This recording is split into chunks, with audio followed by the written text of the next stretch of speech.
Drunk drivers in New Mexico may have finally met their match. Tonight we look into a foolproof device that even the sneakiest drunk drivers have not been able to beat. Our Eric Connard has been tracking the device's success for the past 5 months.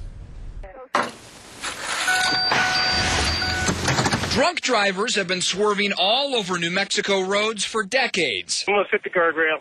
And killing innocent kids, families, and friends. You're doing a good job, okay? So sorry, I'm just so upset. Sure, the state has stepped up the fight against drunk drivers, but no tool or idea has ever had 100% success. Until now. Right now is as foolproof as we can get. Jim Burton of A Interlock shows us a device he's been installing in a lot of cars over the past 5 months. Ignition interlock cameras. It's something that the judges are tending to use more often. Right now, only Albuquerque Metro Court is part of the camera interlock pilot program, which is expected to expand across the state in the next few months.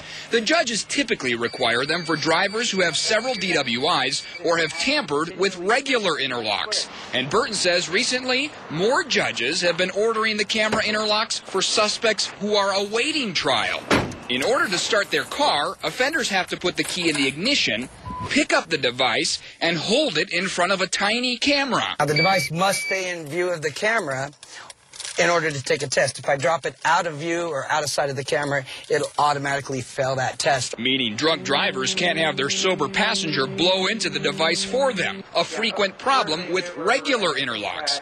The cameras show judges and probation officers who is behind the wheel and who is blowing into the interlock. The court makes it mandatory that the driver brings their interlock device back to the installer here each month. The device is then plugged into this cable, which downloads all of the photos into a secure program. A technician looks at each and every photo, and if someone else is sitting in the driver's seat, the technician immediately notifies the court. Fortunately, that hasn't happened yet. Oh yeah, we're really proud of the camera unit. I mean, it's done its job very well. Dean Mills is with Smart Start Interlock, the only other company in the state installing the cameras right now. They can't use that old age excuse, well, my brother blew in it this day, or my best friend, or my girlfriend, or whatever. The two interlock companies have installed about 85 interlock cameras since February, when the pilot program started.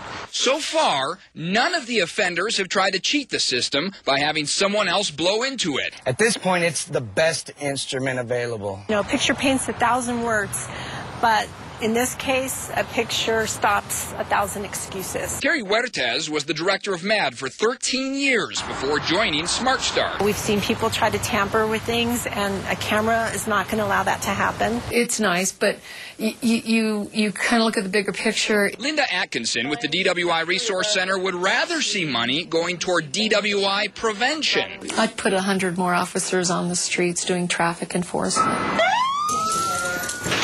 Among other consequences for DWI offenders, interlock cameras will set them back more than $280. It's a time waster. You're going to be in a hurry. The interlock is not going to be in a hurry.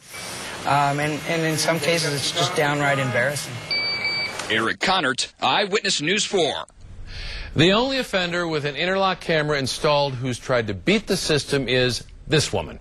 We can't show her face, but A Interlock says she tried to drive 3 times with alcohol in her system, and each time her car did not start.